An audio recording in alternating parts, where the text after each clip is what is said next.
Hey guys, and welcome to another brand new video. Today's video is going to be a K-drama review, and I'm going to be reviewing Wok of Love. Wok of Love is one of those dramas that I watched purely because I was interested in something light, something with a cute romance, but it ended up surprising me because it wasn't entirely what I thought, but at the same time I wasn't disappointed about it either. I mean, the only disappointment was that it made me hungry every freaking episode, but still.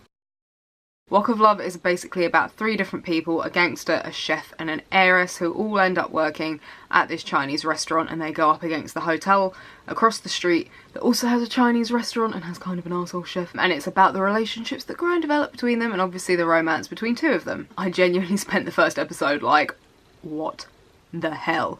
Between the Phantom of the Opera music, the tattoos, there is just so much crazy in that first episode alone, let alone a few episodes later when we crack out the talking horse. I really did like how in the first episode we were introduced to the three main characters. It gave us background on them, we got to know them, it showed us kind of what went wrong for them and how they ended up at the Chinese restaurant and how they kind of meet and connected before they all ended up working there. The first couple of episodes do seem to have a few random characters that don't appear to be anything to do with our main characters, but you gotta have patience because it is just the show introducing us to the other restaurant workers in an interesting way. And my god, the badass anime sounding OST song from GOT7's Youngjae that plays when they all finally meet up, I was living. It was like the Chef Avengers coming together to fight the forces of evil at the hotel across the street. Basically, this show is another one that's a little bit ridiculous, but it lets you overlook its flaws, and there are a few. Poong is our main character. He is a bit arrogant, yes, I will not deny it, but I feel like he's kind of justified in it because he clearly has the skills to back it up. And I was kind of outraged for him that he helped the chef get 2 Michelin stars, and then the chef turned around and did that to him and his friends stabbed him in the back. I was actually outraged for him more than once. Do not get me started on his wife. Like, I just do not get, like, if you don't love someone and you don't feel that way about them, why would you stay with them for so long and why would you marry them? I really didn't get it, and I was kind of hoping we would delve into it, but we didn't. I do feel like I did relate to him a lot. I got where he was coming from with why he was angry when she was basically handed that job on a platter. I fully rooted for him and understood his point of view throughout the entire show. Interestingly, alongside being arrogant, he could also be quite unsure of himself, and he had vulnerable moments too, which, you know, made him not only more likeable, but also more relatable as a character. And over the course of the show, I really do feel like he develops into a really great character. And I really enjoyed kind of going on the journey with him as he tried to build up this restaurant and overcame his foes and his enemies and basically came out on top. As for Sae-woo, she is our main female lead, and I'm not gonna lie to you, she really annoyed me at first. I spent a good chunk of time like, will you please open your eyes? Oppa has abandoned you, he doesn't care. I was also 99% sure he'd dobbed her dad in anyway and was behind that whole thing, and I was waiting for that to come out, which it never did. So I'm kind of baffled how he knew to run to another country, like when he'd just got there and was seemingly on his way to the wedding, and like, you know, he just kind of goes along with his parents and just abandons her, which is just like, okay dude. But anyway, she kept going on and on and on about him, and I was like, love, he will not even take your calls. He doesn't care. Please move on and realise he's a dickhead. But she is such a bright and cheerful character that she doesn't stay down for long, and it's kind of hard to not like her. I really loved her attitude throughout the entire show. My only disappointment with her was how little character growth she had. Chilsong, aka Thuggajushi, who is perhaps my favourite of our trio. My god, did he crack me up. I 100% completely freaking loved him. He is the big bad gangster. He wants his men to learn how to cook so they can run a restaurant and have respectable jobs, and he has a crush on her, and it was so cute. I really did feel for the guy. As much as I found it funny, I really did feel for him. He was just such a fantastic character because he was so kind of charming and oddly sweet alongside, you know, a badass. He was lovable, he had a great backstory to him, and he ended up being really developed by the end of the show, and I loved kind of getting to see the different layers to him as a character, and oh my god, yeah, he's just my favourite. He is just my favourite, okay? When it comes to all three characters, I really did feel for all three of them. We saw all of the shit they'd been through, and I was rooting for them the entire way through. They were easy to relate to and to empathise with, and I really loved seeing them come together and seeing the bond that developed between the three of them. I also really freaking loved Chilsong's henchmen, who were the other gangsters. They were hilarious, even though they did piss me off in the beginning, and I literally wanted to throttle each and every one of them. They just refused to listen to Poong, and then then there was the whole tattoo incident, and I was a bit like, you know, as someone who has tattoos, I was like, you shouldn't really be forcing someone to do that against their will. But okay. But yeah, the main reason they annoyed me was how they just wouldn't listen to Poong, and you know, it's his restaurant, he's been forced to hire them, he's decided he's gonna go along with it and give them a chance, and they just would not freaking listen to him. And I was like, can we just get to that point when you're all buddy-buddy and working together and everything's great, because you're annoying me right now. And it did happen eventually, and I was really excited for the bonding between Poong and the other gangsters and to see the friendship develop between them. And honestly, it ended up really hitting me in the feels when they all stood up for Poong and had his back, and I was like, we have come so far since the days when you just refused to listen to him and forced him to get a really tacky tattoo. I'm just really sad that we didn't get to see a bit more of them and to kind of delve into a couple of them a bit more. Not gonna lie, I hated the chefs at the hotel, you know, the ones that completely turned around and stabbed Poong in the back. We're talking his two alleged friends, one of which I do forgive because, you know, she did turn around and apologise and say she did wrong, but the guy still hated him until the end.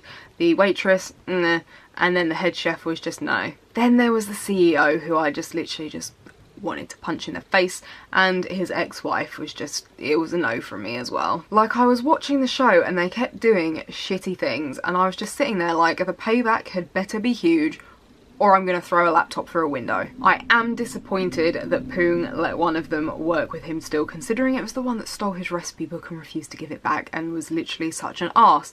But you know, Poong obviously believes in forgive and forget, whereas I'm more Thorin Oakenshield. Acting wise, our three main leads did brilliantly at creating believable and likeable characters and bringing them to life, and I feel like the cast as a whole did really well at making it seem like they had been cooking 4 years at a professional level, because honestly I looked at all of them and I was like, whoa. I mean, I do understand that some of it was probably a double, but still.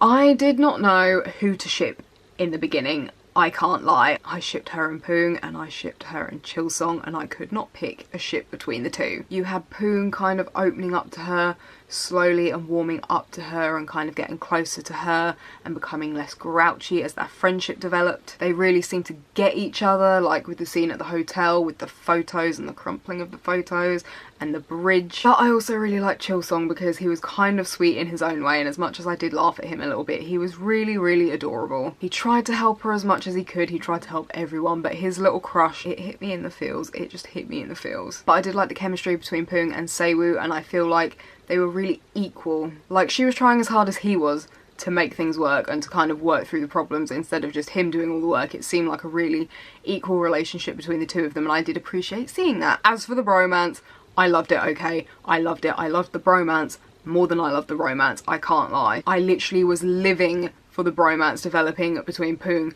and Chillsong. I genuinely cannot even begin to describe to you the feelings I felt when Poong finally called him Hyung. I was literally just like, oh my god. I was screaming at that scene, and I genuinely rewatched it. It was the moment I had been waiting for seemingly forever. Like, I really, really loved watching them kind of start off on the wrong foot and not really get along, and then build this friendship up from that until they basically seemed like family by the end. And they were there for each other, and they supported each other, and they had each other's backs, and I just ship it so bad.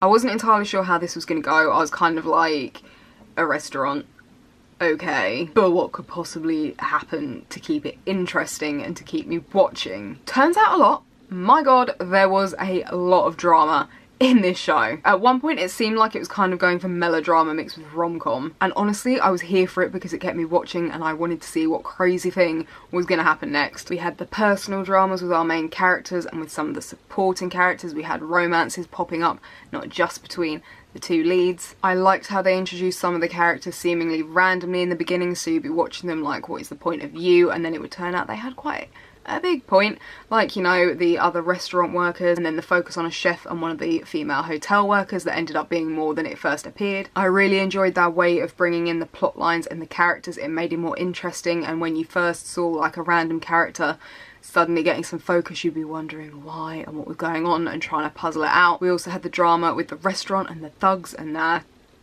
thugginess, plus the developing relationships between everyone, both romantic and on a friendship level. And then we had the competition with the hotel. I just got so hooked into it waiting for them to come together as a team, waiting for them to triumph over the hotel and its shittiness. I was waiting for the payback, and I ended up finding a lot more to the story than I originally thought there would be.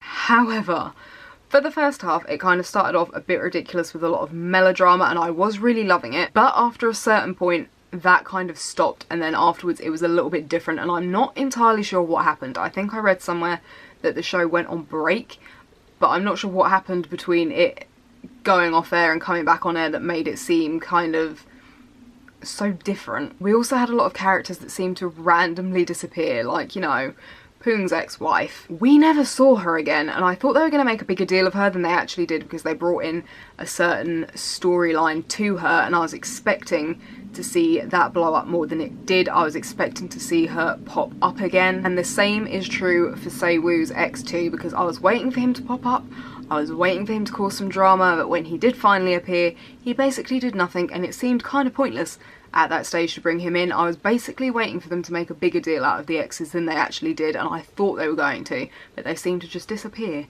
off the face of the earth. Particularly Poong's ex-wife, because she was there 1 minute and then she was gone, whereas with Se-woo's ex, they kind of brought him in and he saw she and Poong, and I was waiting for him to do something, waiting, but nothing happened. I feel like some plot points got solved a bit too quickly and a bit anticlimactically, and I also feel like some plot points ended up getting dropped entirely. The antagonists were really great, they made me ragey, but then some of them seemed to disappear too, whereas others became a bit bland, boring and disappointing by the end. And I'm sorry, this is me being petty as, but Se-woo's mother annoyed the hell out of me throughout the entire show. Like, all of the others were working really hard to get the money they needed, and they were working really hard at their jobs, but she just seemed to complain and cry all the time, and then when she did get the job that she wanted, she couldn't even do it properly, and she'd been doing it for a while at this point, and I was a bit like, it's not that hard. And I feel like I'm the only one that thinks that Poong was well within his rights to give her a bollocking. She thought she was above washing dishes, she switched to being a waitress without telling anyone and without anyone's approval, which in a real workplace would just not fly, ran off whenever she wanted, didn't listen and didn't do her job properly, and at the point when he gave her a bollocking, she'd been doing it for a little while now and she still couldn't do it properly. Anyone else in a real world situation who did all of that would get a bollocking and they would be fired. She made absolutely no effort whatsoever, and she held the whole thing against Poong right until the end, and it really irked me how everyone got pissy with him because of it. Like, she even called him scum, and I was just like, no, your one job was to wash dishes, which you could not even do properly, and then your other job was to take orders and take food out. You could not even do that properly. You literally could not be bothered to try. Oh my god, she just annoyed me. She just annoyed me. I know you shouldn't bring real world logic into K-drama land, but she just annoyed me. Oh, and there was also all of those threats to leave for the hotel, and I just reached a point when I was just like, I just hated her by the end, and I got frustrated by her. She wouldn't let two of them go and be happy, even though they'd done all of this long list of stuff for her and they'd stuck by her side. She wouldn't let them go and do what they wanted to do. She just kept threatening everyone to be a complete cow. I don't even think she was doing it for Se-woo in the end. I think she was just doing it because she wanted to get one over on Poong and wanted him to fail, even though everyone else had formed a camaraderie and were like a team. She literally was just out at the side being a pain in the arse. I will admit I was disappointed by her because I was kind of expecting her to get over her little crying, not wanting to work thing and develop into a better character, but she just didn't, and I just, oh my god, her prejudice against him just annoyed me. Again, this is me being petty, but I am salty that we didn't get a resolution to Chill Song's little romance that popped up in the end. And finally, a talking horse. Really? Which again, was there in the beginning, petered out during the middle, and then popped up again at the end. While the show wasn't perfect, it was still an enjoyable watch. It was light-hearted, it was easy to binge watch. It will also make you so hungry for Chinese food. I have never craved black bean noodles so much in my life while I was watching this. I also really liked the OST, particularly Young Jae from GOT7's song. It was literally a badass anime opening song, and every single time it played I was like, fuck yes, fuck 'em up. I hope you guys enjoyed this video. Let me know down below what you thought of Wok of Love if you have watched it. I will link all of my social media down below for more similar content. Feel free to hit that subscribe button, and I will see you guys next video.